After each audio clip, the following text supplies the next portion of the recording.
Hello, everyone. When someone finds themselves in a court building, it's typically during stressful circumstances.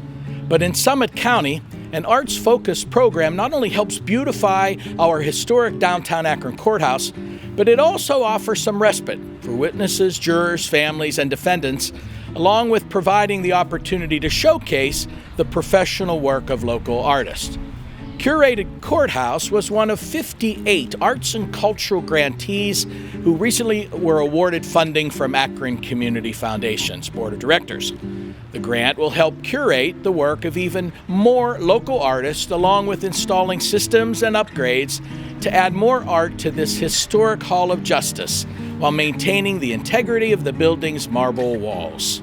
To me, this was a great opportunity for us to celebrate local artists and at the same time encourage people who are coming in here to just take that moment and maybe be inspired. Even throughout the pandemic, the court has hosted virtual art exhibits, along with commissioning local artists to create pieces that will permanently adorn the halls of the courthouse. Artist Danny Ratcliffe says this project has helped him kickstart a new chapter of his life, along with offering representation for artists who traditionally may feel marginalized. Primarily, I want to elevate the culture of art for African American artists and for all who are interested in becoming better artists. Also receiving funding is New Horizons Band of Summit and Stark counties, which offers adults in the community a chance to learn new musical instruments, along with providing performance opportunities. The program is modeled toward all skill levels, from those with no experience, which is the group I'd be in, to accomplished musicians. So not only do we teach them to play an instrument, but we teach them to make music and to provide that music as a performer to the community. Keepers of the Art, another arts and cultural grantee this quarter, will receive funding for its hip-hop preservation project, which provides educational opportunities to help counteract the commercialization of this genre, along with bringing hip-hop pioneers to Akron for low-cost performances for our residents. The hip-hop preservation project was put in place to reintroduce the elements of hip-hop, the worldview, which is peace, love, unity, and having fun. That's the traditional worldview of hip-hop culture. These recent arts and cultural grants join those awarded by our donor-advised fund holders, scholarship funds, and more, for a total of nearly $2.7 million in grants approved by our board this quarter. And as we continually strive for equitable grant making, our distributions to arts and cultural organizations must also reflect these principles. For instance, we recently hosted a community issues session in partnership with Arts Now to discuss Akron's cultural plan and how it aligns with our grant making.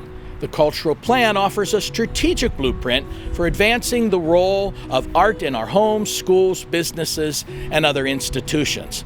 The cultural plan focuses specific attention on the role that diversity and equity plays in advancing the arts in our community.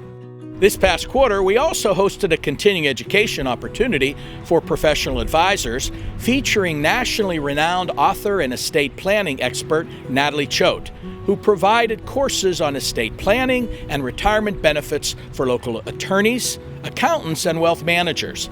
The session also featured a Washington legislative update from local tax and estate planning attorney Matt Kadish.